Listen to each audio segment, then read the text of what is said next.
Assalamualaikum warahmatullahi wabarakatuh.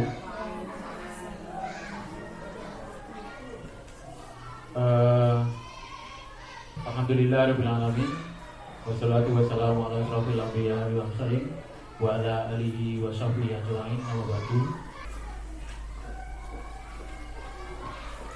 Yang terhormat Ibu Kepala Sekolah beserta Bapak dan Ibu Guru staf SDN 3 Nagrejo. Telah kita panjatkan puji syukur kehadirat Allah SWT yang telah memberikan berkah rahmat sehingga pada siang hari ini saya dan Bapak Ibu diberikan kesempatan untuk berkumpul di kantor ini dalam keadaan sehat walafiat.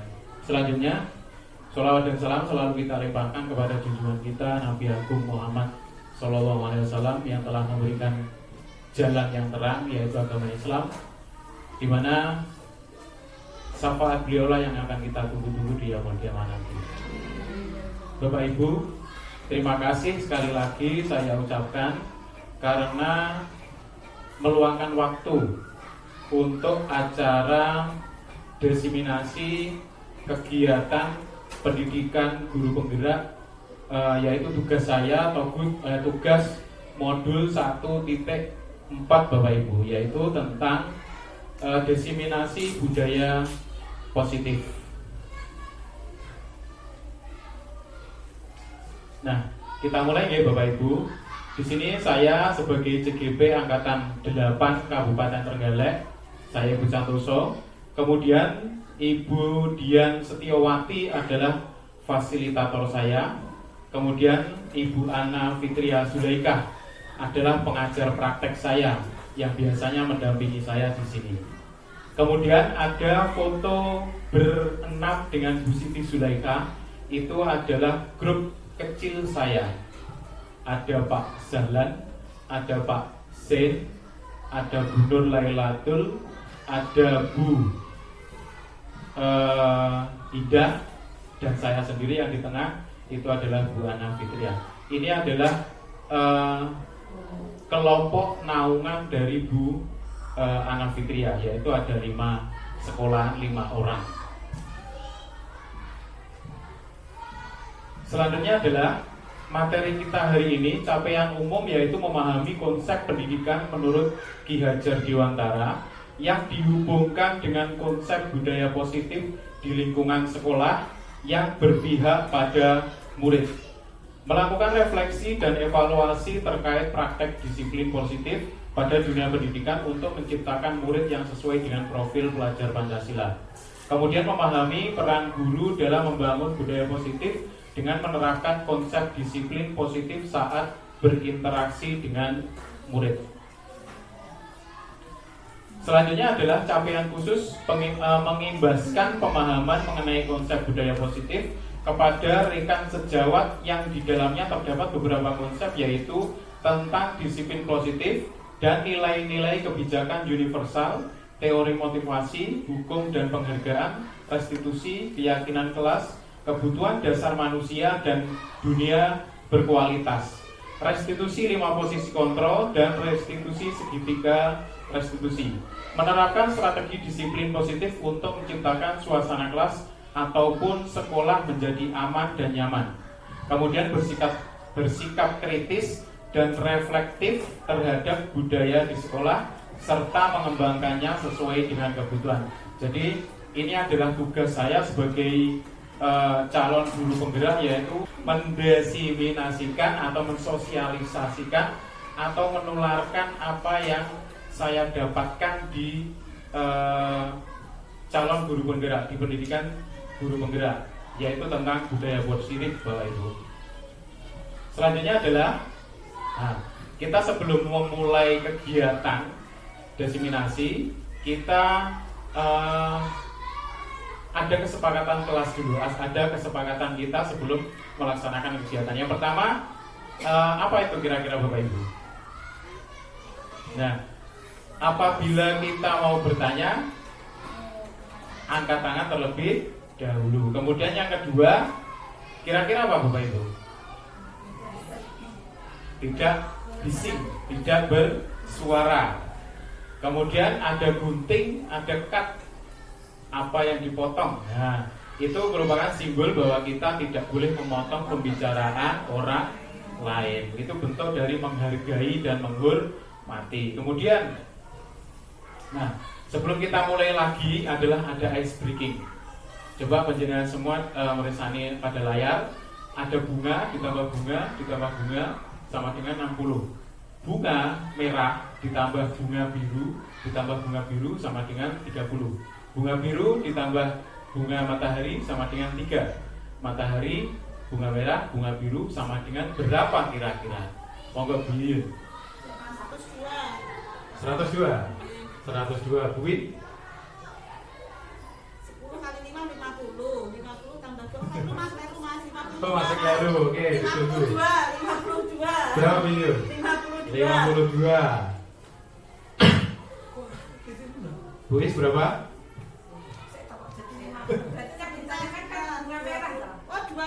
Bunga matahari ditambah bunga merah kali bunga biru sama dengan berapa?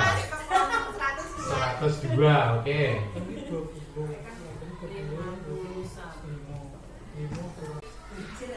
Bunga merah itu nilainya berapa? 1? 20. Bon.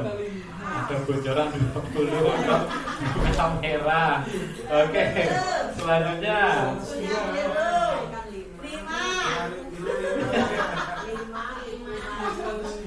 bunga biru berapa Bu Yuyun? 5. Kalau matahari berapa Bu Yuyun? 2. Berarti berapa? 2 tambah 10 kali 5 50. 50 tambah 10 kali 5 20 kali 5 100. 100 tambah 2 102. Coba nanti dapat pecel lagi Bu. Saya jawab kok Pak Ibu. Oh iya. Coba sama apa tidak dengan jawaban saya ya ini? Itu kalau true Pak Ibu, kalau enggak. Nah. Kok bisa 81 dari mana Bu Yuyun? Kalau menurut saya itu di luar dari situ. Nah, nilai tadi 60 itu berarti dibagi 3 sama dengan kok hilang itu? 20. Nilai bunga merah kan 20. 20 ditambah 5 tambah 5 berarti birunya 5. 5 dikurangi 2 bunga loh Bu Yuyun itu tadi. Berarti 1 bunga kuning nilainya 1.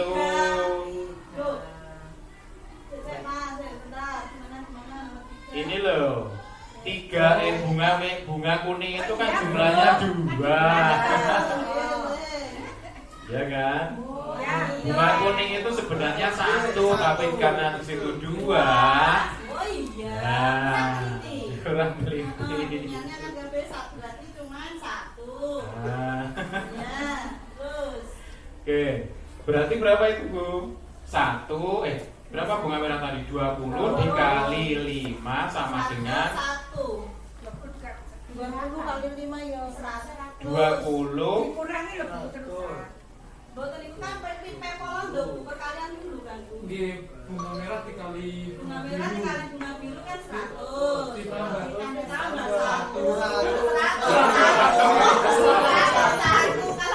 Oh iya. Nah, berarti jawabannya berapa Bu Yuyun?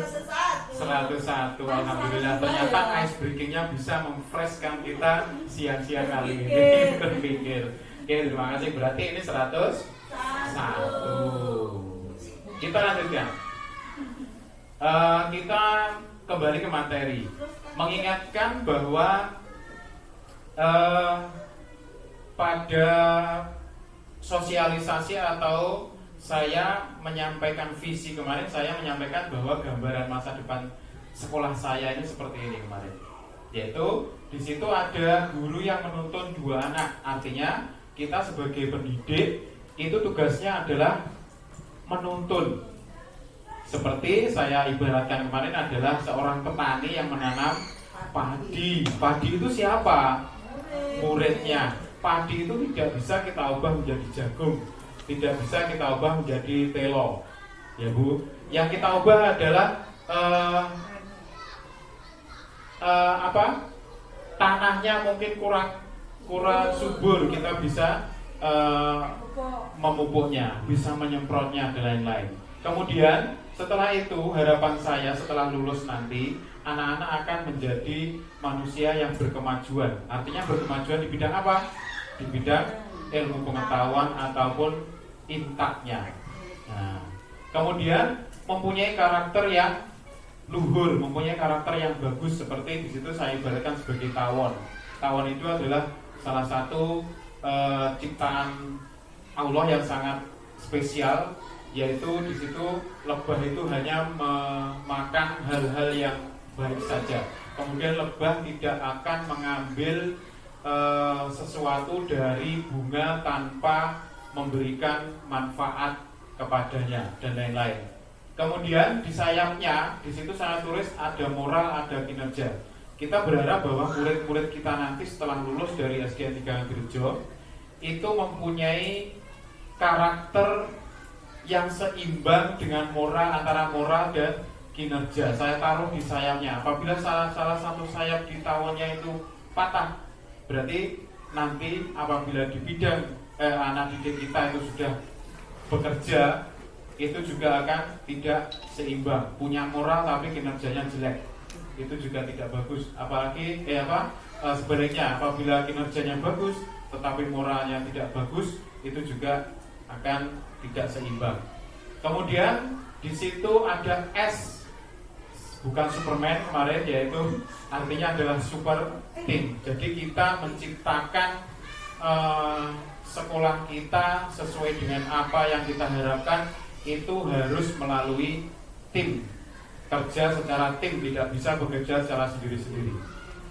Dengan begitu kita menuntun dengan hal-hal yang merupakan kemampuan kita sebagai guru. Di situ ada nilai-nilai guru penggerak, itu bisa kita manfaatkan, atau peran guru penggerak, atau peran-peran kita yang kemarin saya ubah nilai dan peran guru penggerak menjadi nilai dan peran guru SDN 3 Anggerjo. Itu bisa kita laksanakan sebagai pedoman untuk menuntun anak-anak kita menuju keselamatan dan kebahagiaan sesuai yang saya sampaikan kemarin. Bapak Ibu, di sini tadi malam itu saya mencari arti dari school. School itu dalam bahasa Inggris, bahasa Indonesianya apa Bapak Ibu? School, sekolah. Ternyata saya mencari suatu sumber, yaitu dari kamus Cambridge Dictionary. Itu adalah kamus bahasa Inggris yang artinya bahasa Inggris juga. Itu artinya yaitu yang pertama, a place where children go to be educated, yaitu sebuah tempat di mana anak-anak pergi untuk belajar. Itu arti sebenarnya yang kita ketahui. Kemudian yang kedua ternyata ada arti lain, yaitu a large number of fish or other sea creatures swimming in a group. Jadi diumpamakan sebuah gerombolan ikan yang sangat besar sekali yang berada di laut. Itu tandanya apa Bapak Ibu? Kalau kita kerja dalam tim tadi, gerombolan itu kita lihat dalam video ada gerombolan ikan, walaupun ikannya kecil-kecil, seumpama kita ini guru yang tidak seberapa besarnya, kalau kita berkumpul jadi satu, itu akan ditakuti. Ini adalah perumpamaan dari kerja tim. Nah, sehingga predator sebesar apapun, misalnya ada hiu datang, kalau ada gerombolan ikan kecil yang membentuk formasi, itu akan takut. Seperti itu. Itu adalah gambaran bagaimana kita bekerja dengan tim kita. Saya lanjutkan. Nah, topik eksplorasi konsep yang pertama yang akan kita bahas ada 6 ini nanti Bapak Ibu, yaitu yang pertama disiplin positif dan nilai-nilai kebajikan universal. Yang kedua adalah teori motivasi, hukum dan penghargaan restitusi. Kemudian yang ketiga keyakinan kelas, kemudian kebutuhan dasar manusia dan dunia berkualitas. Kemudian yang kelima restitusi 5 posisi kontrol. Yang terakhir adalah restitusi segitiga restitusi. Kita masuk yang pertama, yaitu disiplin positif dan nilai-nilai kebajikan universal. Teori kontrol, kita masuk pada teori kontrol tersebut. Coba bayangkan, misalnya Anda adalah A. Tugas Anda adalah mengepalkan salah satu tangan Anda menggenggam sesuatu yang sangat berharga.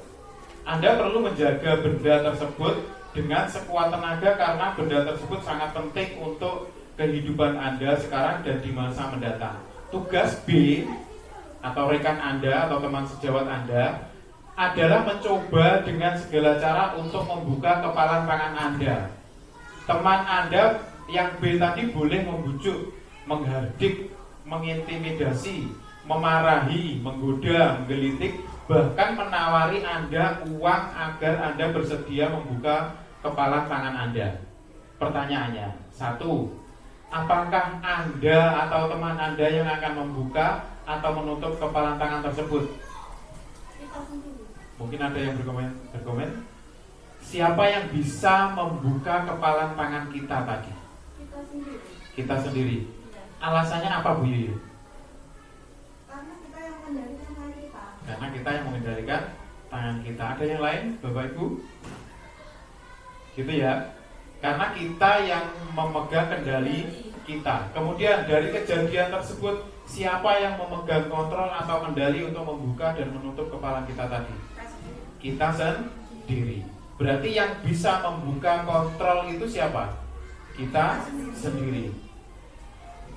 Bahkan ya meskipun diberi uang, kalau kita tidak mengontrol untuk membuka, berarti kita tidak bisa membuka. Oke, bagus sekali. Kita lanjutkan. Teori kontrol menurut Dr. William Glasser. Psikiater dan pendidik Dr. William Glasser dalam Choice Theory meluruskan beberapa miskonsepsi tentang makna kontrol. Yang pertama, ilusi guru mengontrol murid. Jadi, guru itu membayangkan bisa mengontrol murid. Padahal tadi penjenengan dawuh bahwa yang mengontrol itu siapa? Dirinya sendiri. Kalau murid yang mengontrol siapa? Murid sendiri. Berarti kita harus berpihak pada murid. Kemudian, ilusi bahwa semua penguatan positif efektif dan bermanfaat. Bahwa penguatan positif itu efektif dan bermanfaat. Kemudian yang ketiga, ilusi bahwa kritik dan membuat orang merasa bersalah dapat menguatkan karakter. Kemudian ilusi bahwa orang dewasa memiliki hak untuk memaksa. Ini juga pernah saya lakukan. Ternyata itu hanyalah ilusi. Kemudian perubahan paradigma stimulus respon kepada pendekatan teori kontrol. Bila kita ingin membuat kemajuan perlahan, sedikit-sedikit ubahlah sikap atau perilaku Anda. Namun, bila kita ingin memperbaiki cara-cara utama kita, maka kita perlu mengubah kerangka acuan kita. Ubahlah bagaimana Anda melihat dunia, bagaimana Anda berpikir tentang manusia. Ubahlah paradigma Anda. Skema pemahaman dan penjelasan aspek-aspek tertentu tentang realitas. Yang pertama, stimulus respon. Di situ realitas atau kebutuhan kita sama. Sedangkan teori kontrolnya, realitas kebutuhan kita berbeda ternyata. Kemudian, semua orang melihat yang sama. Kalau sesuai kontrol, setiap orang memiliki gambaran yang berbeda-beda. Jadi tidak bisa disamakan. Kemudian kita mencoba mengubah orang agar berpandangan sama dengan kita. Teori kontrolnya, kita berusaha memahami pandangan orang lain tentang dunia. Kemudian perilaku buruk dilihat sebagai suatu kesalahan. Teori kontrol, semua perilaku memiliki tujuan masing-masing di balik perilakunya tadi. Kemudian orang lain bisa mengontrol saya. Ternyata hanya Anda yang bisa mengontrol diri Anda. Kemudian saya bisa mengontrol orang lain. Sesuai dengan teori kontrol, Anda tidak bisa mengontrol orang lain. Kemudian pemaksaan ada pada saat bujukan gagal. Kolaborasi dan konsensus menciptakan pilihan-pilihan baru. Yang terakhir, model berpikir menang atau kalah. Teori kontrolnya model berpikir menang-menang. Semua menang, benar teori kontrol itu. Makna kata disiplin. Kemudian sebelum kita bahas lebih lanjut, kira-kira apa yang terlintas di benak Bapak atau Ibu terkait dengan disiplin? Apa itu Bapak Ibu? Disiplin itu. Disiplin itu kita melaksanakan sesuatu dengan tepat waktu. Itu juga dikatakan disiplin, dan lain-lain yang sesuai dengan aturan itu adalah disiplin. Nah, di sini Dian menyatakan bahwa arti dari kata disiplin berasal dari kata bahasa Latin, yaitu disiplina, yang artinya belajar. Ternyata dalam budaya kita, makna kata disiplin itu dimaknai menjadi sesuatu yang dilakukan seseorang pada orang lain untuk mendapatkan kepatuhan. Kita cenderung menghubungkan kata disiplin dengan ketidaknyamanan, karena seolah-olah kita itu dipaksa. Karena karena ada suatu aturan itu, kalau kita melihat aturan itu dan tidak sesuai dengan kita, kan kita seolah-olah dipaksa, karena tidak berasal dari diri kita sendiri, kesadaran diri kita sendiri. Selanjutnya adalah disiplin di sini maksudnya mempelajari bagaimana cara kita mengontrol diri dan bagaimana menguasai diri untuk memilih tindakan yang mengacu pada nilai-nilai yang kita hargai. Jadi ketika seseorang memiliki disiplin diri, berarti mereka bisa bertanggung jawab terhadap apa yang dilakukannya. Kemudian sebagai pendidik, kita harus bisa menciptakan anak-anak yang memiliki disiplin diri sehingga mereka bisa berperilaku dengan mengacu pada nilai-nilai kebajikan universal dan memiliki motivasi intrinsik. Intrinsik itu adalah berasal dari dirinya sendiri, bukan ekstrinsik, bukan paksaan dari orang lain, bukan dari luar. Kemudian kita tuntun mereka untuk melakukan pembiasaan-pembiasaan baik, maka karakter-karakter baik akan tumbuh, pada akhirnya akan membentuk budaya-budaya positif pada sekolah kita. Kemudian nilai-nilai kebajikan. Di sini dijelaskan bahwa nilai-nilai kebajikan itu apa? Yaitu sifat-sifat positif manusia yang merupakan tujuan mulia yang ingin dicapai setiap individu. Seperti yang telah dikemukakan oleh Dr. William Glasser tadi pada teori kontrol, yaitu menyatakan bahwa setiap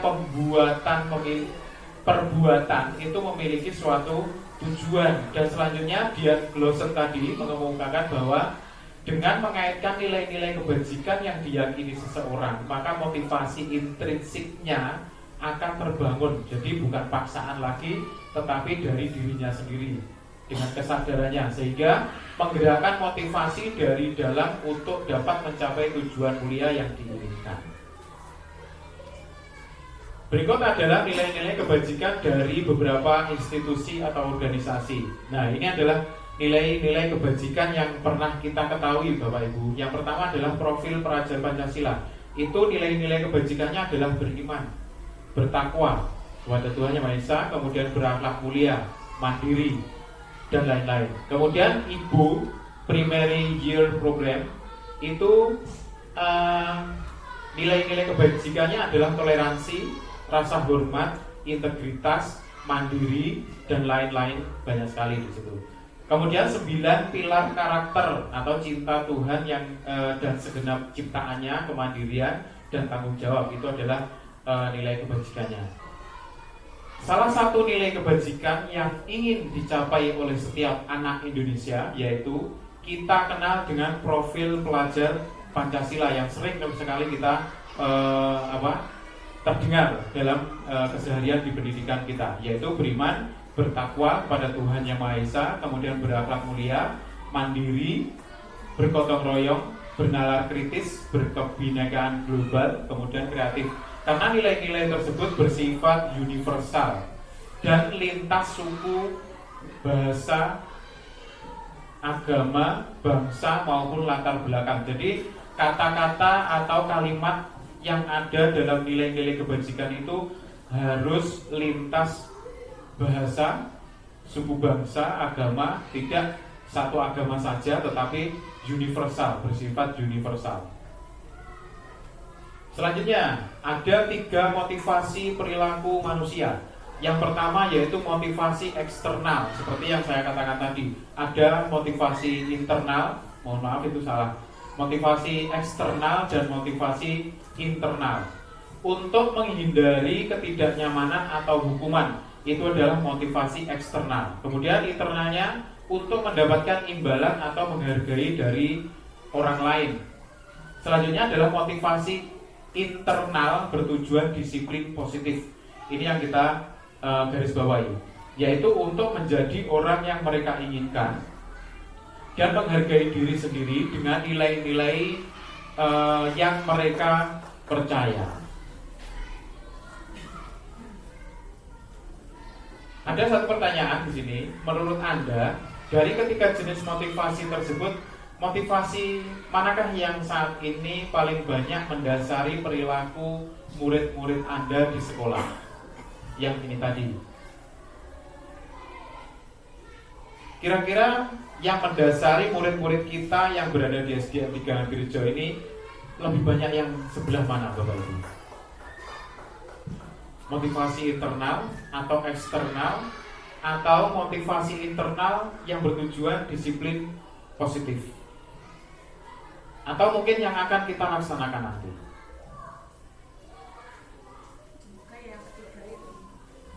Yang ketiga ya Bapak Ibu, Bu. Eksternal ya. Nah, ada yang eksternal dan tujuan kita mungkin mengarah ke internal yang bertujuan disiplin positif. Kita masuk pada materi yang kedua, yaitu teori motivasi, hukum dan penghargaan serta restitusi. Hukuman, konsekuensi, dan restitusi. Apa itu Bapak Ibu? Dari kata-kata hukuman, konsekuensi, dan restitusi. Mungkin ada yang tahu Bapak Ibu hukuman itu apa? Konsekuensi itu apa? Restitusi itu apa? Jujur saja saya sebelum mengetahui ini, mempelajari materi ini, antara hukuman dan konsekuensi itu saya tidak bisa membedakan. Apa hukuman dan konsekuensi itu apa perbedaannya? Ternyata sangat berbeda. Di sini dijelaskan, hukuman itu adalah suatu tindakan yang diberikan kepada orang lain atau kelompok atas kesalahan atau pelanggaran yang sifatnya sepihak dan mendadak. Mendadak, jadi tidak ada kesepakatan sebelumnya, tidak ada peraturan sebelumnya. Itu adalah hukuman. Kemudian konsekuensi itu adalah suatu tindakan yang diberikan kepada orang lain atau kelompok atas kesalahan atau pelanggaran yang sebelumnya sudah ada kesepakatan. Nah, berbeda kan? Yang dibuat bersama. Jadi kalau konsekuensi itu sebelumnya sudah ada kesepakatan, tapi ada yang melanggar, akhirnya mendapatkan konsekuensi. Dan konsekuensinya itu berhubungan dengan apa yang dilanggar. Jadi tidak keluar dari apa yang dilanggar itu tadi. Kemudian ada restitusi.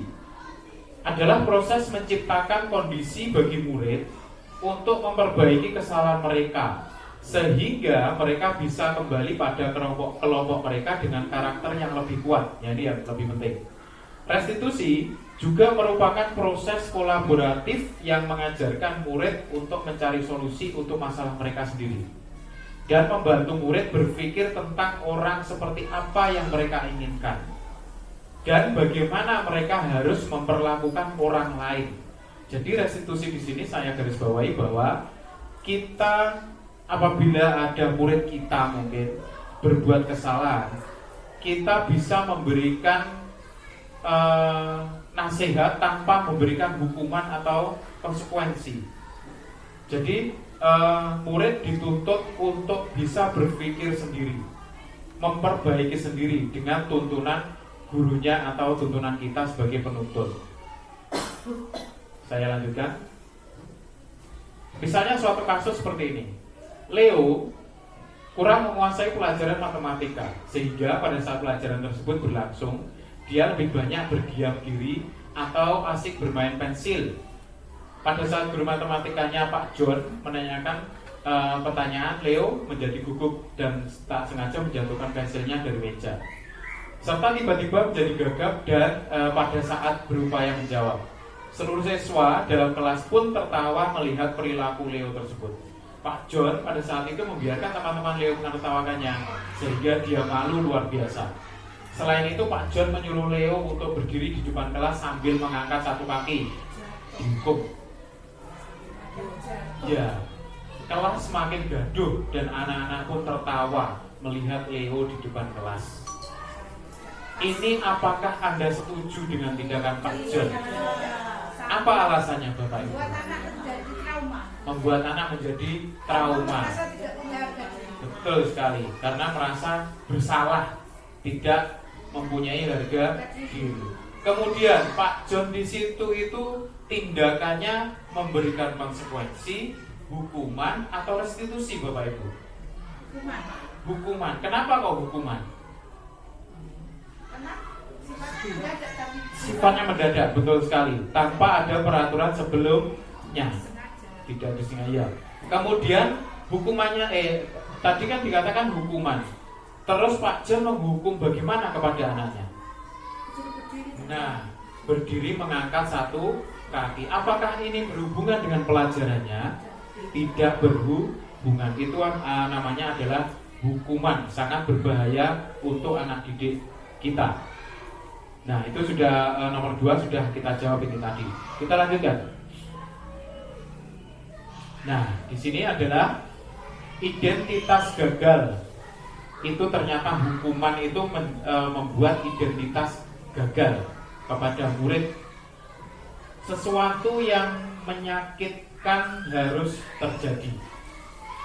Tidak nyaman untuk murid atau anak untuk jangka waktu yang panjang, dan sampai terakhir murid atau siswa membenci peraturan, membenci, akhirnya takut, terpaksa, ada keterpaksaan gitu. Kemudian identitas sukses itu disiplin, satu konsekuensi, kemudian ada restitusi. Ternyata konsekuensi itu dinyatakan sukses, bisa dikatakan sukses. Kemudian contohnya yaitu sesuatu harus terjadi. Kalau restitusi merupakan apa itu ya?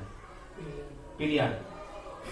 Kemudian tidak nyaman untuk murid atau anak untuk jangka waktu pendek kalau konsekuensi, karena sudah ada kesepakatan sebelumnya. Kemudian kalau direstitusi, menguatkan untuk murid atau anak dalam jangka waktu yang panjang. Menguatkan itu memperbaiki kesalahannya sendiri kalau direstitusi. Kemudian korban bisa diabaikan. Kalau restitusi, korban mendapat ganti. Murid atau siswa dibuat tidak nyaman. Kemudian kalau restitusi, murid atau anak mendapat penguatan. Apa itu restitusi sebenarnya? Nah, ini dalam tanda tanya nanti kita bahas di selanjutnya ini. Dan lain sebagainya Bapak Ibu ya, kita lanjutkan. Nah, di sini dihukum oleh penghargaan. Ada apa dengan penghargaan ini? Ternyata penghargaan ini menurut Alfie Kohn atau Punish by Reward mengemukakan baik penghargaan maupun hukuman adalah cara-cara mengontrol perilaku seseorang yang menghancurkan potensi untuk pembelajaran yang sesungguhnya.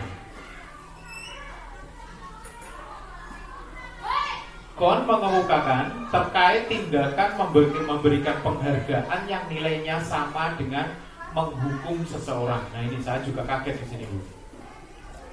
Tapi ini adalah menurut Kohn tadi. Pengaruh jangka pendek dan jangka panjang efektif untuk jangka pendek, akan tetapi jangka panjang kurang efektif, yaitu ketergantungan dan kehilangan. Motivasi diri, penghargaan tidak efektif. Jadi jika penghargaan dibuat dengan persyaratan hanya jika Anda melakukan hal ini, maka Anda akan mendapatkan penghargaan yang diinginkan. Jika saya mengharapkan sesuatu penghargaan dan tidak mendapatkannya, maka saya akan kecewa dan berkecil hati. Itu penghargaan. Kemudian serta memungkinkan lain kali saya tidak akan berusaha sekeras sebelumnya. Karena kalau tidak juara misalnya, dia tidak mendapatkan penghargaan. Adanya ketergantungan. Contoh, orang lain ingin berhenti merokok atau ingin diet, itu sebagai contohnya. Penghargaan merusak hubungan, yaitu ketika seseorang diberi penghargaan atau dipuji di depan orang banyak, maka yang lain akan merasa iri, dan sebagian dari mereka akan tidak menyukai orang yang diberi penghargaan tersebut. Jadi karena di depan umum ini kayaknya penghargaan menciptakan persaingan di dalam kelas, dan persaingan menciptakan kecemasan. Selanjutnya, penghargaan mengurangi ketepatan. Anak-anak diminta mengingat kata-kata tertentu, kemudian mereka diminta mengambil kartu yang berisi kata-kata yang diingat tersebut setiap kali muncul. Beberapa anak diberikan permen setiap mereka memberikan jawaban yang benar, dan sebagian yang lain hanya diberitahu saja bila jawaban mereka benar. Hasil, anak-anak mendapatkan permen, jawabannya banyak yang tidak tepat dibandingkan anak yang hanya diberikan jawabannya benar. Kemudian penghargaan menurunkan kualitas. Pengamatan dilakukan pada sekelompok mahasiswa atau mahasiswi yang sedang bekerja praktek di sebuah surat kabar universitas. Saat itu mereka sedang belajar menulis sebuah artikel tentang sebuah judul berita utama. Seiring waktu, mahasiswa tersebut semakin mampu bekerja dengan cepat. Kemudian ada beberapa mahasiswa yang dibayar untuk setiap judul berita utama yang mereka mampu hasilkan. Dan setelah beberapa lama, mahasiswa yang dibayar ini hasil kinerjanya berhenti berkembang. Mereka tidak menerima bayaran, terus berupaya mengasah diri menjadi lebih baik. Penghargaan mematikan kreativitas. Murid-murid diminta berpikir mengenai hadiah dan penghargaan yang bisa mereka dapatkan bila berhasil menulis sebuah puisi, misalnya begitu. Kreativitas kelompok murid-murid ini menjadi berkurang dibandingkan dengan yang tidak diberitahukan tentang hadiah yang bisa mereka terima. Penghargaan menghukum mereka yang tidak mendapatkan penghargaan. Misalnya dalam sistem ranking, mereka yang mendapatkan ranking kedua akan merasa paling dihukum. Penghargaan dan hukuman adalah hal yang sama, karena keduanya mencoba mengendalikan perilaku seseorang dalam jangka waktu yang lama. Penghargaan akan terlihat sebagai hukuman. Motivasi dari dalam diri atau intrinsik saat seorang pelajar untuk pertama kali menggabungkan huruf-huruf dan kata-kata serta menyadari bahwa ia dapat membaca, timbul pijar di matanya dan sebuah senyuman di wajahnya. Anak tersebut begitu gembira bahwa ia telah mempelajari dan menguasai suatu keterampilan baru. Kesadaran akan kemampuannya bahwa dia sudah dapat membaca sesungguhnya sudah merupakan sebuah penghargaan. Jika kita memberikan penghargaan kepada seorang anak pada saat dia sedang merasa bangga dengan pencapaiannya sendiri, maka kita akan mengambil kegembiraan yang saat itu sedang dirasakan secara alamiah. Sebenarnya sudah bahagia terus diberi penghargaan. Itu maksudnya seperti itu. Ya, memberi garam di kamu ya ini. Ya, segera. Nah, di sini perbedaan restitusi dan program disiplin lain. Yang pertama, restitusi ini bukan untuk menebus kesalahan, namun untuk belajar dari kesalahan. Itu adalah restitusi. Restitusi memperbaiki hubungan. Restitusi adalah tawaran, bukan paksaan. Kemudian restitusi menuntun untuk melihat ke dalam dirinya sendiri. Restitusi mencari kebutuhan dasar yang mendasari tindakan. Kemudian restitusi diri adalah cara yang paling baik. Restitusi fokus pada karakter, bukan tindakan. Selanjutnya restitusi adalah menguatkan. Restitusi fokus pada solusi. Dan yang terakhir, restitusi mengembalikan murid yang berbuat salah pada kelompoknya. Kelompoknya maksudnya ke teman-temannya yang tahu bahwa dia itu salah. Dia siap untuk kembali dan lebih kuat. Selanjutnya, coba di sini Bapak Ibu. Tadi kita telah membahas tentang hukuman, konsekuensi, atau restitusi. Di sini saya mempunyai suatu pertanyaan, kemudian ini hukuman atau konsekuensi misalnya. Yang pertama, mencatat 100 kali di dalam buku dengan kalimat saya tidak akan terlambat lagi karena terlambat ke sekolah. Hukuman atau konsekuensi? Bapak Ibu. Konsekuensi? Terlambat dan dihukum 100 kali menulis. Apa? Konsekuensi karena sudah ada kesepakatan ya. Ada kesepakatan atau belum?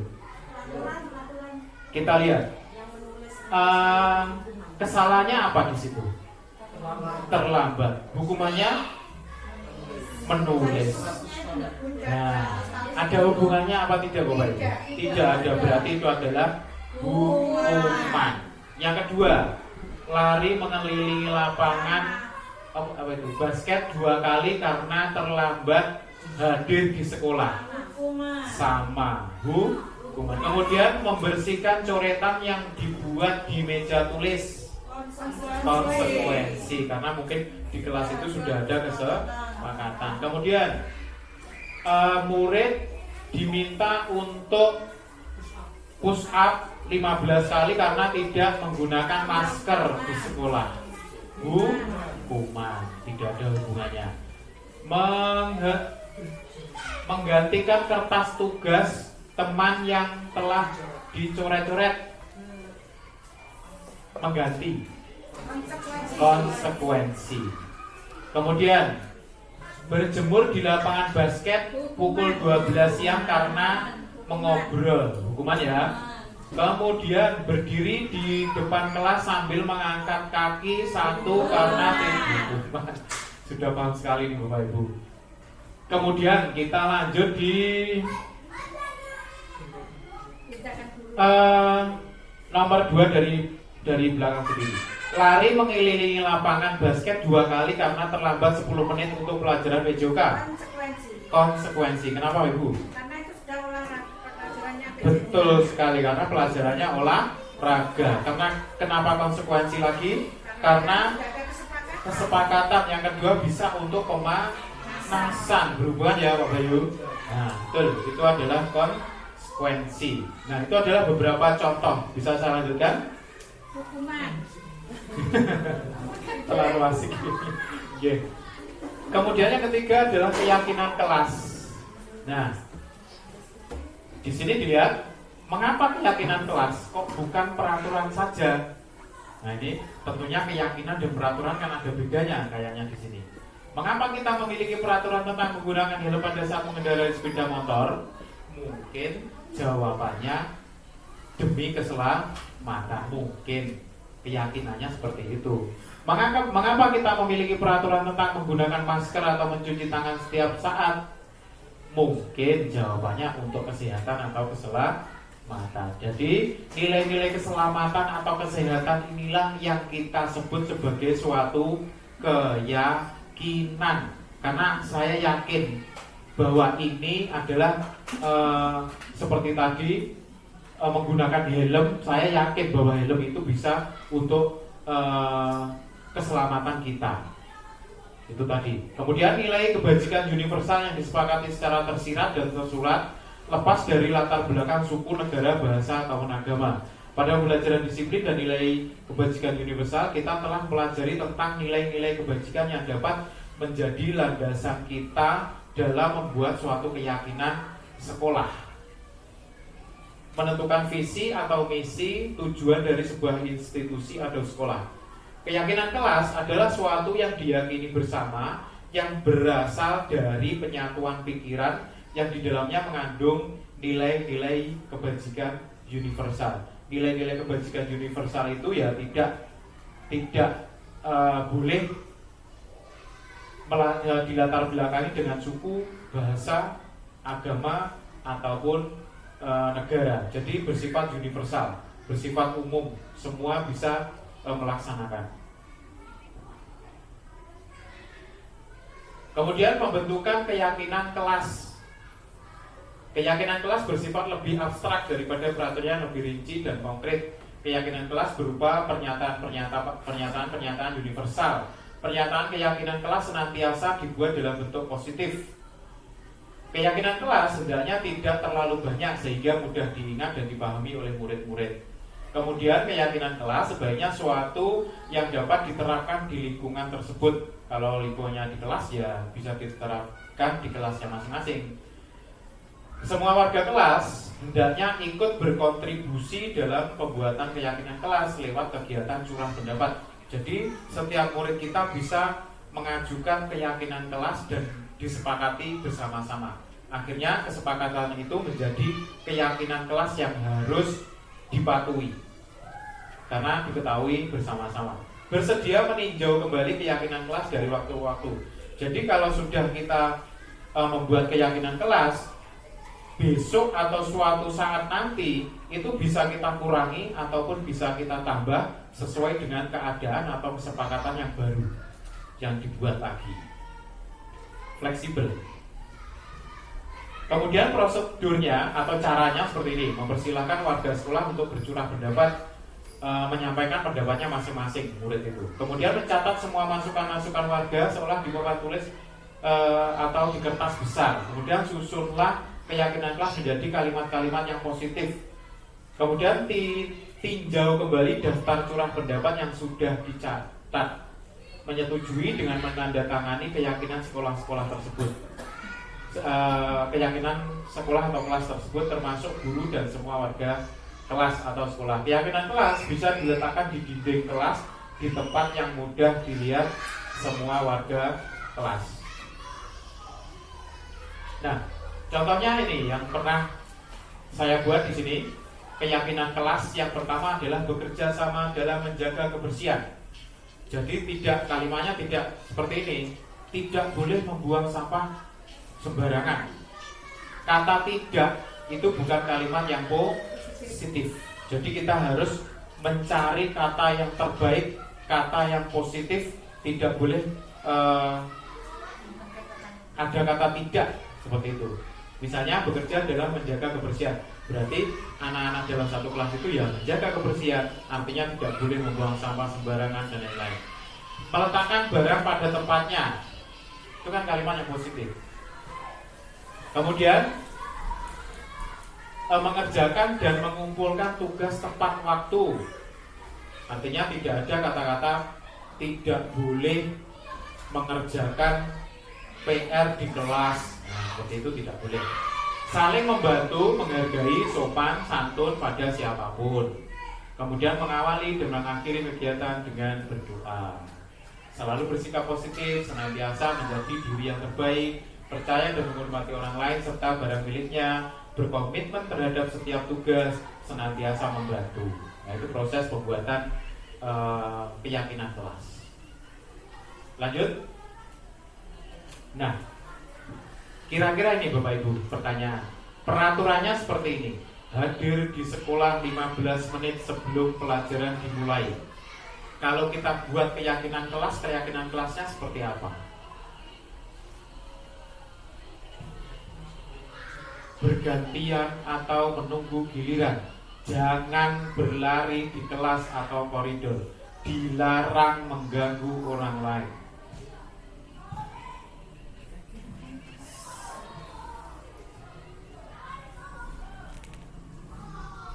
Itu keyakinan kelasnya. Hadir di sekolah 15 menit sebelum pelajaran dimulai. Menghormati orang lain, disiplin boleh, berkomitmen.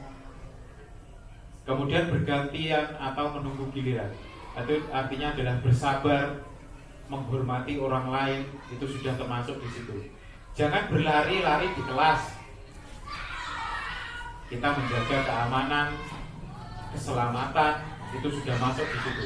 Kemudian dilarang mengganggu orang lain, menghormati orang lain. Jadi kata-katanya harus kata-kata yang positif.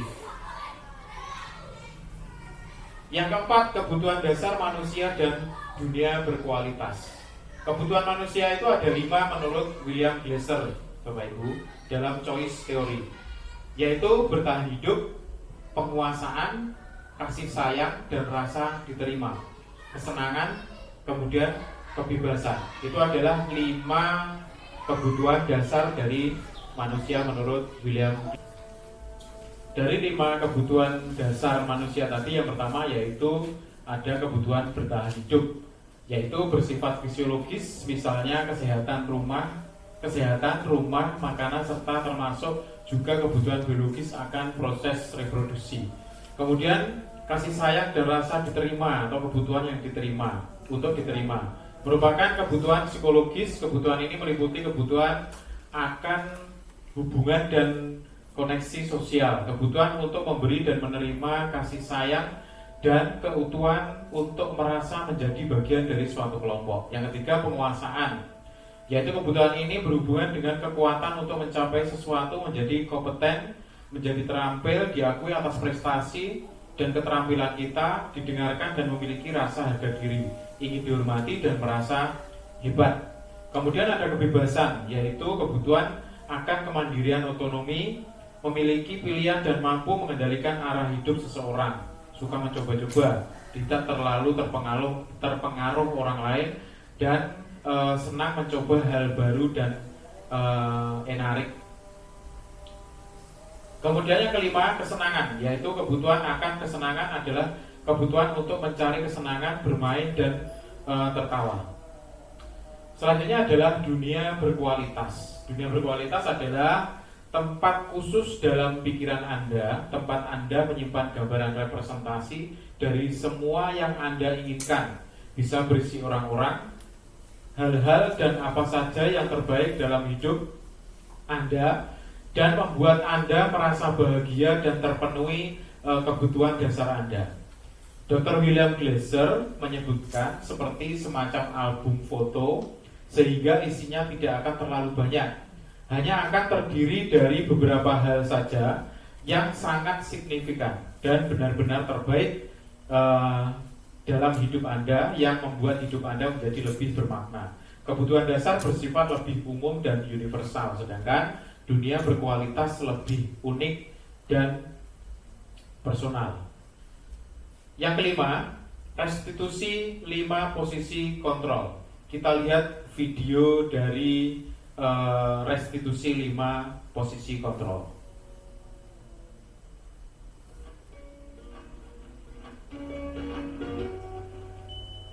Salam bahagia Ibu dan Bapak guru hebat. Dalam penerapan disiplin positif restitusi, salah satu program yang dikembangkan adalah 5 posisi kontrol. 5 posisi kontrol dalam restitusi adalah proses perjalanan seorang pendidik agar dapat mengenali dirinya. Pada video kali ini, kita akan membahas tentang 5 posisi kontrol yang dikembangkan oleh Diane Gosson dan contoh penerapannya.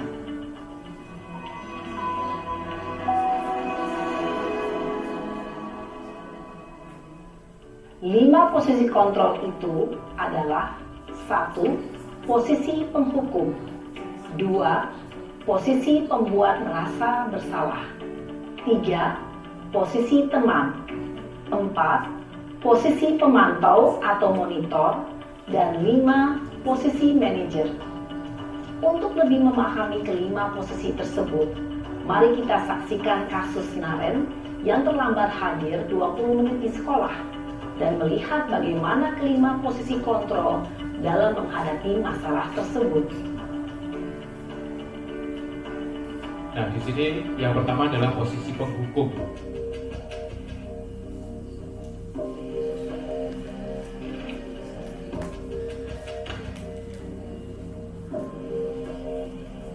Naren! Sini kamu! Selamat pagi, Bu. Selalu terlambat. Kamu deh, pasti terlambat. Maaf, Bu. Saya... Apa? Apa coba? Alasan kamu apa lagi? Kapan sih kamu tidak terlambat? Malas sekali ya kamu jadi anak. Saya... Dasar pemalas. Gak kapok-kapok sih kamu. Sudah berapa kali terlambat? Sana, kamu keliling lapangan basket 2 kali. kenapa saya harus keliling lapangan basket, Bu? Kenapa? Kamu melawan ibu? Berani-beraninya jawab. Sudah terlambat, masih berani jawab pula. Sekarang, keliling lapangan basket 5 kali sekalian. Biar kapok. Cepat. Pergi sana ke lapangan basket. Posisi penghukum biasanya berbicara dengan nada tinggi, menghardik, menunjuk-nunjuk, menyakiti, dan menyindir. Hukuman bisa berupa fisik maupun psikis. Ibu dan bapak guru hebat. Dampak yang terjadi pada murid ketika guru berada pada posisi penghukum adalah murid cenderung akan memberontak, bahkan menyimpan dendam.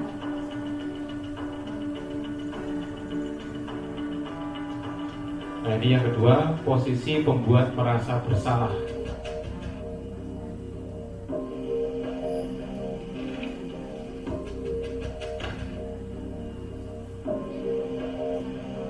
Naren!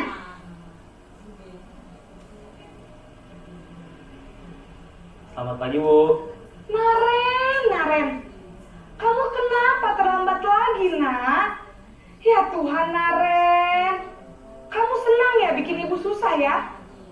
Kalau kamu terlambat lagi, nanti ibu yang ditegur bapak kepala sekolah, nak. Disangka ibu tidak bisa membina kamu. Duh, gimana ini? Maaf, Bu.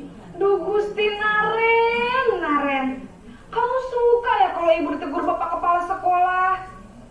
Terus, sekarang ibu harus tulis apa ini di buku absen? Ini kamu sudah sering terlambat loh. Ibu harus apa coba? Maaf, Bu. Maaf sekali. Ya sudah, lain kali jangan bikin ibu susah lagi ya nak ya. Ibu tidak akan kuat lagi kalau kamu begini terus. Bisa jantungan kalau ibu ditegur bapak kepala sekolah. Sana cepat ke kelas. Maaf ya, Bu. Maaf sekali. Posisi pembuat rasa bersalah berbicara dengan nada tenang, cenderung lembut. Namun kata-kata yang diutarakan membuat murid merasa menjadi orang yang gagal. Memandang buruk dirinya sendiri, merasa tidak berharga, dan tidak sanggup membahagiakan orang lain. Ketika guru mengambil posisi pembuat rasa bersalah, murid akan menganggap dirinya yang bersalah dan ia akan menyimpan emosi negatif tersebut di dalam dirinya. Yang ketiga yaitu posisi sebagai teman. Guru merasa posisinya sebagai teman.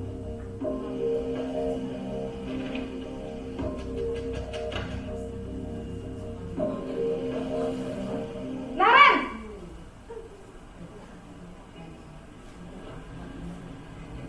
Selamat pagi, Bu. Wah, sudah jam berapa ini nak? Terlambat lagi ya sayang. Iya, Bu. Habis ibu saya lupa bangunkan saya, Bu. Kamu malah menyalahkan ibu kamu. Kamu bukannya anak yang larinya paling kencang. Kok terlambat sih? Iya, Bu. Saya memang terlambat bangun tadi. Jadi, biarpun saya lari kencang, tetap gak kekejar, Bu. Ya sudah sana. Nanti lain kali larinya lebih kencang lagi ya. Biar gak terlambat lagi. Bikin senang ibu. Demi ibu. Bisa kan? Bisa lah, Bu. Ya sudah sana masuk kelas. Ibu beresin urusan absen kamu. Kamu ini ada-ada saja. Dalam posisi teman, guru berbicara dengan nada suara ramah, akrab, cenderung bersenda gurau untuk menjaga suasana tetap santai. Murid akan merasa senang, aman, dan akrab dengan guru. Identitas yang tercipta adalah identitas sukses atau berhasil. Namun, perlu diingat, karena ini masih dorongan eksternal, maka ada faktor ketergantungan dari murid kepada orang tertentu. Di sini, guru absennya, sehingga di lain waktu, murid bisa berperilaku baik, namun hanya kepada orang-orang tertentu saja. Selanjutnya posisi pemantau atau monitor.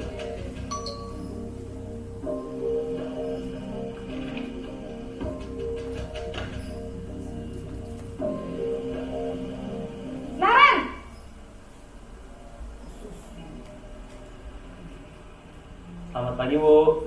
Naren, apa peraturan sekolah kita tentang jam berapa kita harus masuk sekolah, Nak? Kita harus di sekolah jam 7, Bu. Iya, betul. Sekarang sudah jam 7.20. Naren sudah tahu konsekuensinya jika terlambat hadir. Paham, Bu. Saya harus tinggal kelas pas jam istirahat selama 20 menit. Iya, benar. Konsekuensinya demikian. Jadi nanti jam 9.30 pas istirahat, kamu harus tinggal di kelas, kerjakan tugas tambahan untuk ketertinggalan kamu, ya? Baik, Bu.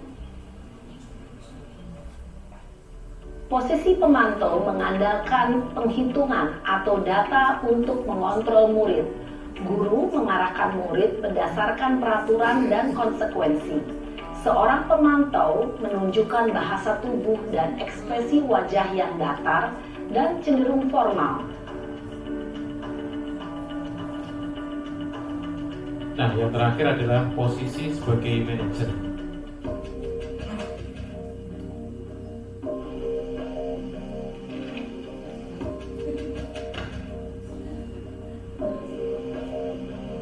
Naren!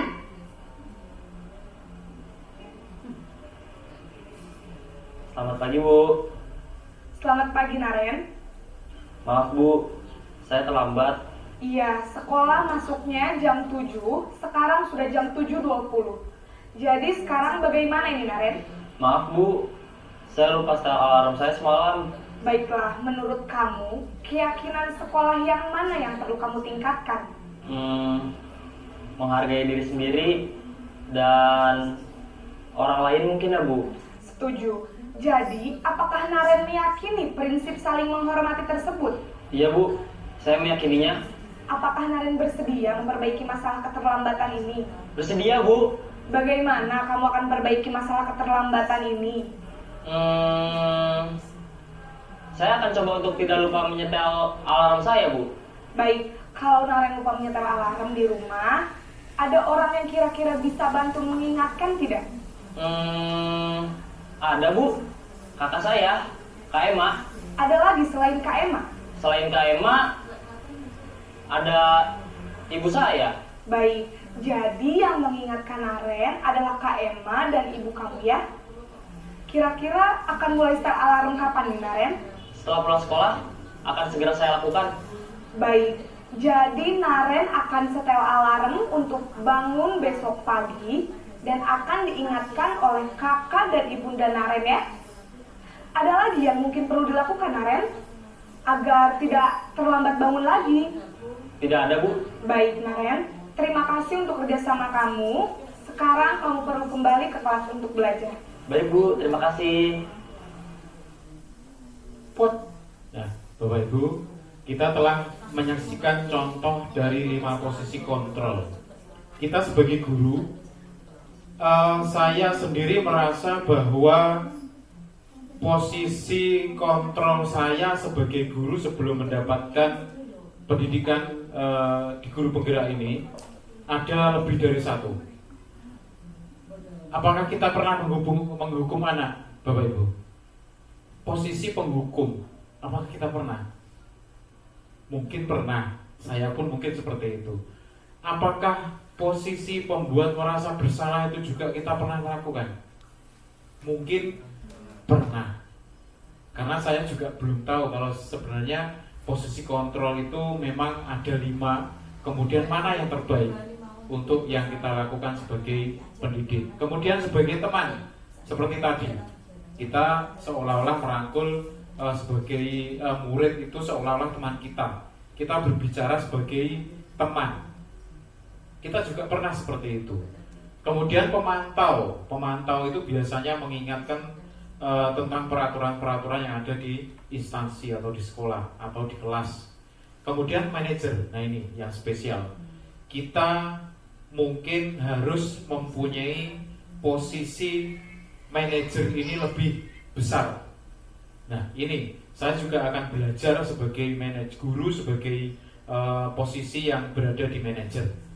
Biasanya Bapak Ibu, posisi manajer ini punya keterampilan, bukan berposisi, tapi mempunyai keterampilan sebagai posisi teman dan sebagai posisi pemantau. Kenapa? Karena kita posisi sebagai teman itu bisa untuk menggali informasi dari murid.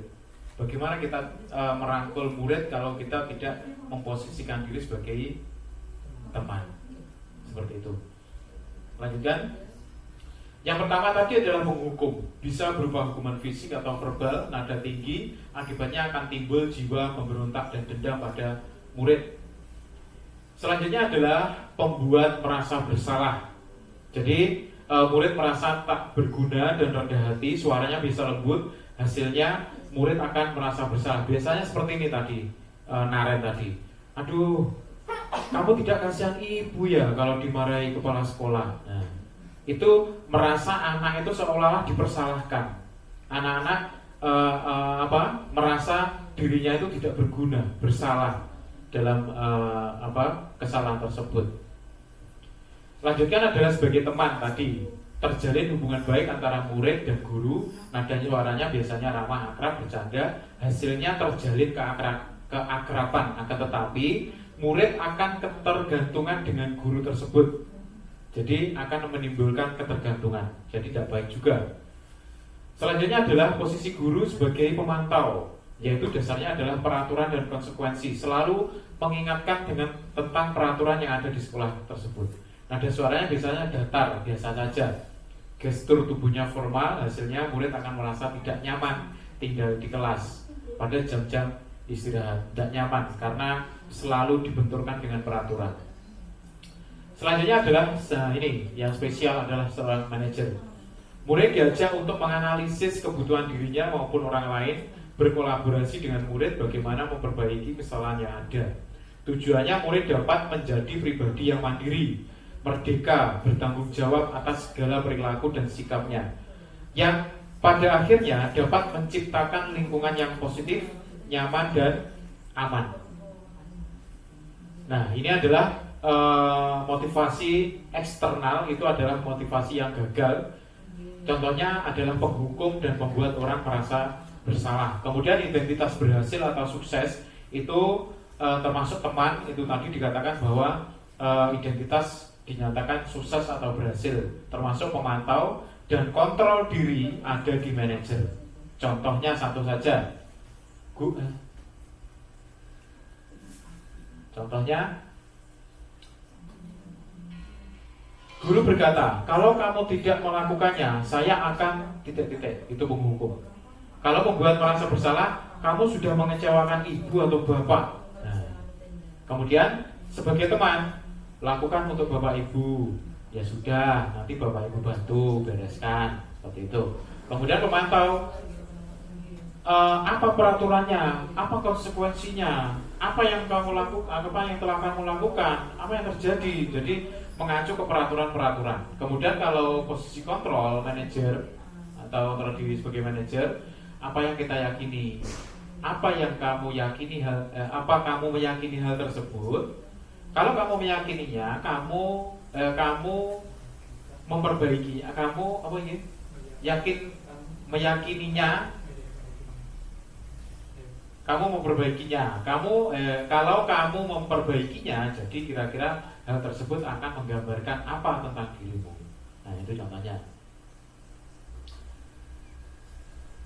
Kasus di sini, salah satu kasus Pak Suto ini sedang menjelaskan pelajaran bahasa Inggris di papan tulis, namun beliau memperhatikan muridnya yang bernama Adit malah tidur-tiduran dan tanpa tak acuh pada pelajarannya.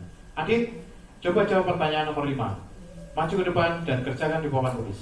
Adit pun tampak malas-malasan maju ke depan. Dan sesamanya di papan tulis pun dia hanya diam terpaku sambil memegang buku bahasa Inggrisnya dan memainkan spidol di tangannya. Ayo Adit, makanya jangan tidur-tiduran, lain kali perhatikan. Sudah, sana, duduk kembali. Kira-kira siapa yang bisa? Adit pun kembali duduk di bangkunya. Hal seperti ini sudah seringkali terjadi. Ini seperti tidak memperhatikan, seperti tidak memperhatikan, acuh tak acuh, dan nilai-nilainya pun tidak terlalu baik untuk pelajaran bahasa Inggris. Pada saat ditegur oleh Pak Suto, Adit hanya menjawab tidak tahu Pak. Pak Suto pun menjawab lirih, gimana kamu Adit? Kamu tidak kasihan sama Bapak ya? Bapak sudah capek-capek mengajari kamu. Bisa-bisa Bapak nanti ditegur kepala sekolah, dikira tidak becus mengajari kamu. dan Adit pun dia membisu. Nah, pertanyaannya, posisi kontrol apa yang diambil Pak Suto ini biasanya Bapak Ibu? Kalau seperti itu tadi, kamu tidak kasihan dengan Pak Suto kalau dia dimarahi kepala sekolah. Kata-kata seperti itu tadi menggambarkan bahwa merasa bersalah, ya kan di sini. Nah, pembuat merasa bersalah dengan ciri-ciri seperti yang tadi. Kemudian membaca sikap Adit, kira-kira kebutuhan apa yang diperlukan olehnya? Kebutuhan tadi ada 5, termasuk kepuasan, kesenangan, cinta, dan kasih sayang. Itu adalah kebutuhan dasar manusia. Kira-kira kebutuhan apa? Kemudian yang ketiga, bila mana Pak Suto mengambil posisi pemantau, apa yang akan dilakukan atau dikatakannya? Nah, posisi pembuat merasa bersalah dengan kata-kata, gimana kamu Adit, kamu tidak kasihan sama Bapak. Nah, kemudian yang kedua, sikap Adit, kira-kira kebutuhan apa? Kebutuhan kasih sayang dan rasa diterima, dan kesenangan juga. Kemudian nomor 3, bila mana Pak Suto mengambil posisi sebagai pemantau, pertanyaan-pertanyaannya contohnya adalah, apa yang telah kamu lakukan? Apa yang kamu lakukan sudah sesuai dengan kesepakatan kelas? Karena di sini pemantau yang diingatkan Pak Suto adalah tentang peraturan-peraturan. Yang terakhir, yaitu tentang restitusi segitiga restitusi. Alhamdulillah, yang terakhir. Pengertiannya yaitu segitiga restitusi adalah suatu proses dialog yang dijalankan oleh guru dengan murid atau orang tua dengan anak agar dapat menghasilkan murid atau anak yang mandiri dan bertanggung jawab, sehingga motivasi intrinsiknya bisa muncul dan tumbuh. Nah, bentuknya seperti ini Bapak Ibu. Segitiga restitusi itu ada, yang pertama adalah validasi tindakan yang bersalah. Ini digunakan biasanya untuk mengatasi bila ada murid yang mendapatkan suatu permasalahan. Bukan murid saja, tetapi teman kita atau keluarga kita itu bisa kita selesaikan dengan segitiga restitusi ini. Yang pertama adalah validasi tindakan yang salah. Kemudian menanyakan keyakinan. Yang terakhir adalah menstabilkan identitas. Kemudian sisi yang pertama yaitu menstabilkan identitas, yaitu untuk mengubah identitas anak dari orang yang gagal karena melakukan kesalahan menjadi orang yang sukses, tidak fokus pada masalah, akan tetapi fokus untuk menyelesaikan masalah. Dengan kata-kata biasanya seperti ini, berbuat salah itu tidak apa-apa, atau tidak ada manusia yang sempurna. Itu kita menetralkan anak yang bersalah tersebut tanpa kita mengambil langkah untuk menghukum murid kita. Kemudian saya juga pernah melakukan kesalahan seperti itu. Kita bisa menyelesaikan ini dan lain-lain. Itu adalah kata-kata yang biasanya untuk menstabilkan identitas. Selanjutnya adalah yang kedua, validasi tindakan yang salah. Jadi setiap tindakan kita dilakukan dengan suatu tujuan, pasti ada tujuannya. Begitupun juga murid bila melakukan kesalahan, pasti ada tujuannya. Mungkin ada suatu kebutuhan dasar murid tersebut yang belum terpenuhi. Jadi mereka berbuat salah, yaitu memenuhi kebutuhan dasar. Nah, betul. Kemudian kalau kita memahami kebutuhan dasar, apa yang mendasari sebuah tindakan, kita akan bisa menemukan cara-cara paling efektif untuk memenuhi kebutuhan tersebut. Kalimat-kalimat di bawah ini mungkin terdengar asing buat guru. Namun, bila dikatakan dengan nada tanpa menghakimi, akan memvalidasi kebutuhan mereka. Contohnya seperti ini. Padahal kamu bisa melakukannya yang lebih buruk dari ini ya. Tapi dia tidak melakukan seperti itu. Tapi gurunya cara memvalidasinya seperti itu, dengan nada yang tidak menghakimi, dengan nada yang halus. Padahal kamu bisa melakukan hal lebih buruk dari ini ya, tapi kamu tidak melakukannya. Dalam pikiran kita seperti itu. Kamu pasti punya alasan mengapa kamu melakukan hal itu. Kamu patut bangga pada dirimu sendiri karena kamu telah melindungi sesuatu yang penting buatmu. Jadi kita melihat apa masalah dari anak tersebut tanpa menghakiminya, menghukum yang maksudnya. Posisi yang ketiga adalah menanyakan keyakinan. Ketika identitas sukses telah tercapai, langkah 1 atau langkah 2 tadi, maka akan siap untuk dihubungkan dengan nilai-nilai yang dia percaya dan berpindah menjadi orang yang dia inginkan. Pertanyaan-pertanyaan di bawah ini menghubungkan keyakinan anak dengan keyakinan kelas atau keluarga. Misalnya kalimatnya seperti ini. Apa yang kita percaya sebagai keyakinan kelas atau keluarga? Apa nilai-nilai umum yang kita telah sepakati? Apa bayangan kita tentang kelas yang ideal dan lain sebagainya? Ini adalah contoh yang saya lakukan segitiga restitusi. Bagaimana menyelesaikan masalah anak yang terlambat.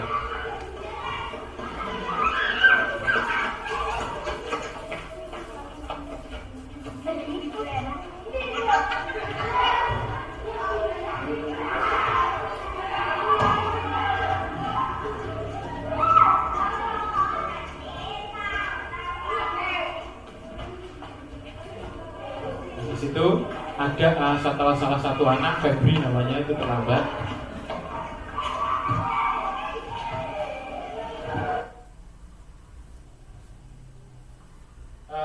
Dari kegiatan ini tadi kita telah tahu bahwa ada salah satu anak yang terlambat. Tapi jangan sampai kita menghukum. Tapi ada cara, yaitu dengan menjalankan teori segitiga restitusi. Bagaimana caranya? Ini sebagai contohnya. Contoh saja. Selamat pagi, Febri. Febri tadi sudah istirahat? Sudah, Pak. Baru saja saya dari kantin. Oke, dari kantin. Febri tahu tidak kenapa Pak Guru memanggil Febri untuk sini? Tidak tahu, Pak. Tidak tahu ya. Febri tadi berangkat pukul berapa, Nak? Jam 7.15, Pak. Jam 7.15 ya. Sekolah kita maksudnya jam berapa, Pak? Jam 7, Pak. Nah, jam 7 kan? Nah, artinya Febri tadi datang ke sekolah tepat waktu atau terlambat? Terlambat, Pak. Ya, terlambat ya. Terlambat itu Pak itu mau tanya perbuatan baik atau tidak baik? Baik. Tidak baik. Nah, tidak baik ya. Perbuatan yang salah, terlambat, itu tentunya tidak baik ya. Baik, setiap manusia Febri tentu pernah melakukan kesalahan, termasuk Pak Ibu. Pak Ibu juga pernah terlambat dalam menghadiri suatu undangan pada waktu itu. Tapi Pak Ibu di sini tidak mau mencari siapa yang salah.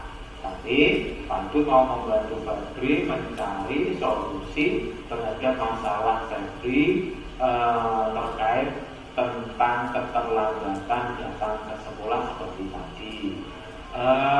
Febri pasti punya alasan kenapa sampai terlambat datang ke sekolah. Coba ceritakan kepada Pak Ibu. Karena saya tidurnya kemalaman.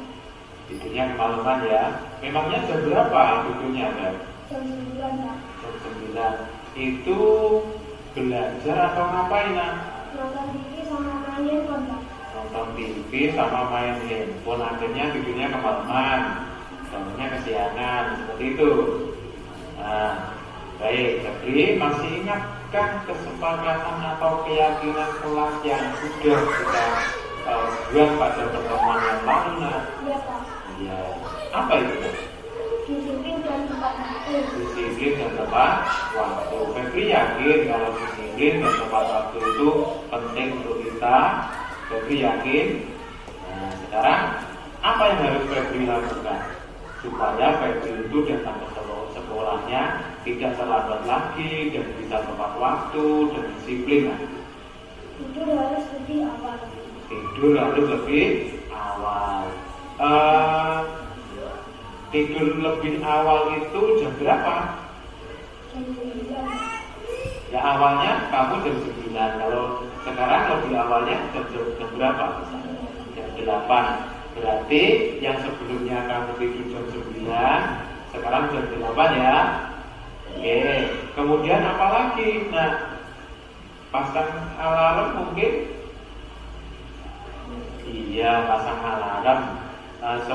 Kapan pasang alarmnya jam berapa kira-kira? Nanti ya. Jadi pasang alarmnya sebelum sholat subuh. Nah, supaya Febri juga bisa sholat subuh tepat waktu.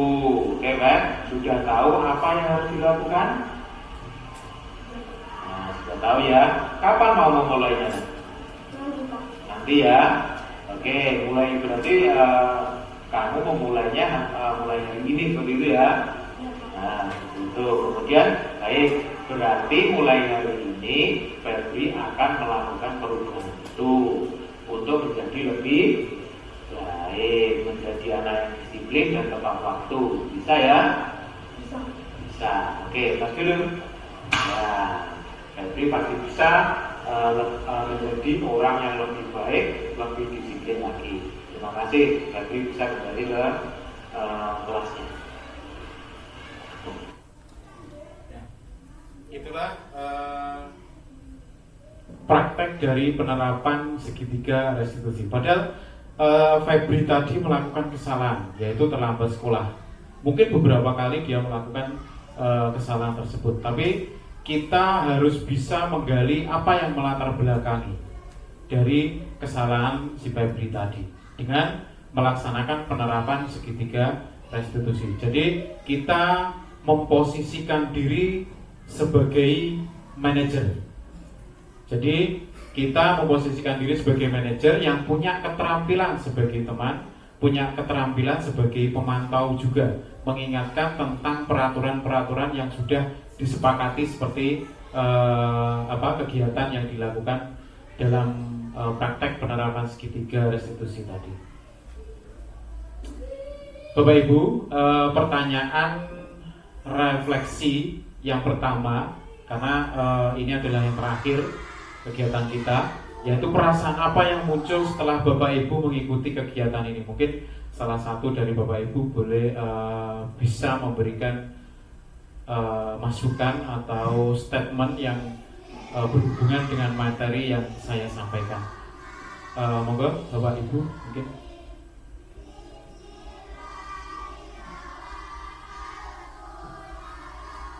Bu Kepala Sekolah. Ya dari situ mohon.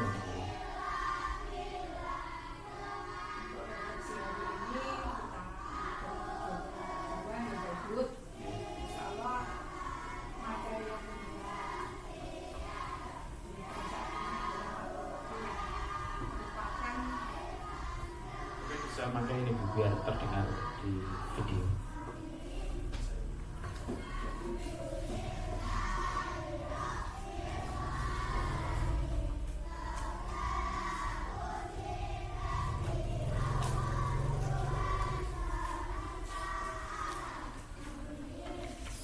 Terima kasih Pak Ibu atas kegiatan yang sudah kita selesaikan hari ini. Untuk refleksi hari ini adalah hari kedua kegiatan diseminasi dari tugas panjenengan. Insya Allah kegiatan-kegiatan yang panjenengan munculkan di situ adalah penerapan dari yang harus dilakukan oleh kita semua, khususnya Bapak Ibu guru kaitannya dengan anak-anak di sekolah kita.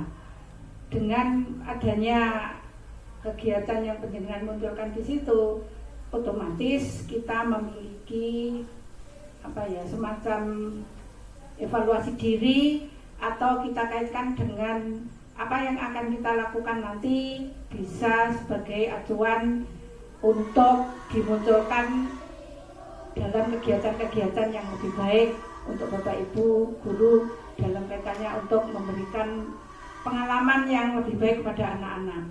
Jadi insya Allah sangat banyak manfaat yang bisa kita petik.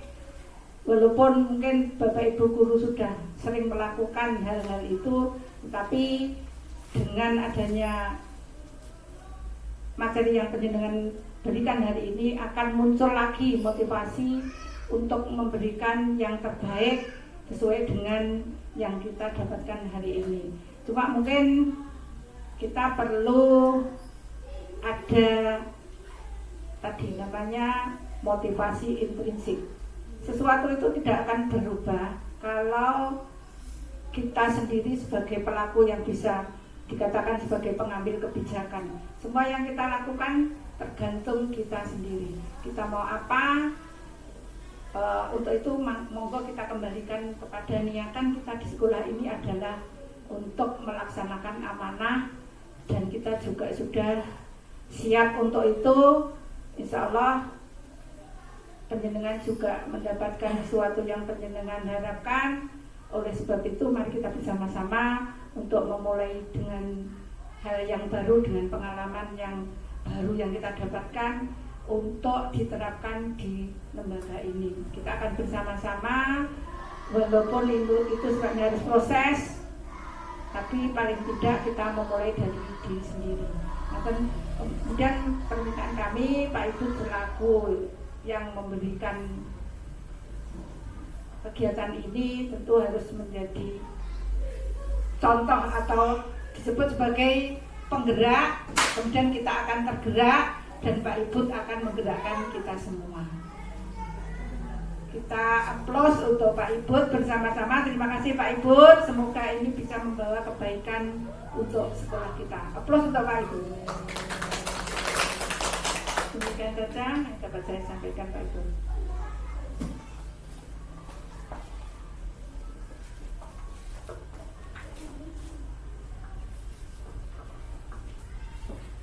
Ya, terima kasih saya sampaikan kepada Ibu Kepala Sekolah.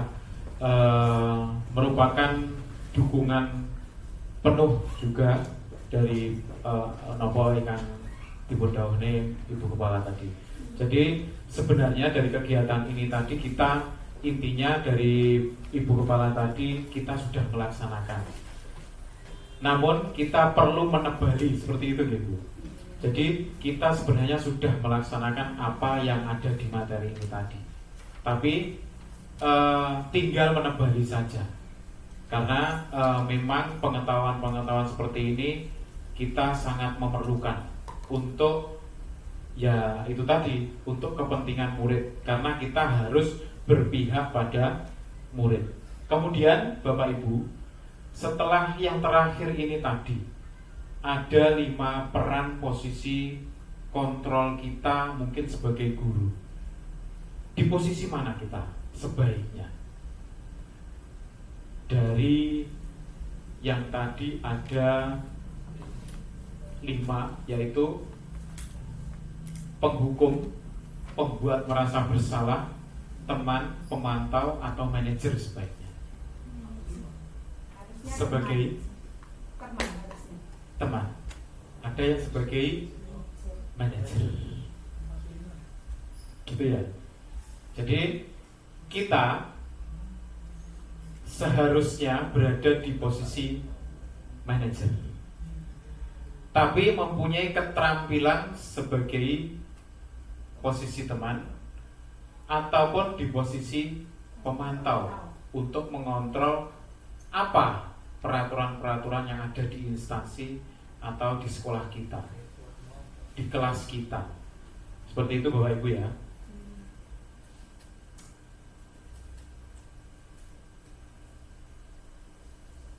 Nah, itulah yang materi yang saya dapatkan di modul 1.4, yaitu tentang budaya positif, yang saya ditugaskan untuk mendesiminasikan atau mensosialisasikan, menularkan ilmu saya kepada Bapak dan Ibu guru di sekolah saya, di instansi saya di mana mengajar. Kiranya itu saja yang perlu saya sampaikan dari hasil pendidikan saya. Semoga apa yang saya sampaikan bermanfaat untuk kita semua, bisa kita laksanakan di sekolah kita, di instansi kita, di mana profesi kita sekarang ini. Thank you for your attention. Salam bahagia. Saya akhiri. Assalamualaikum warahmatullahi wabarakatuh.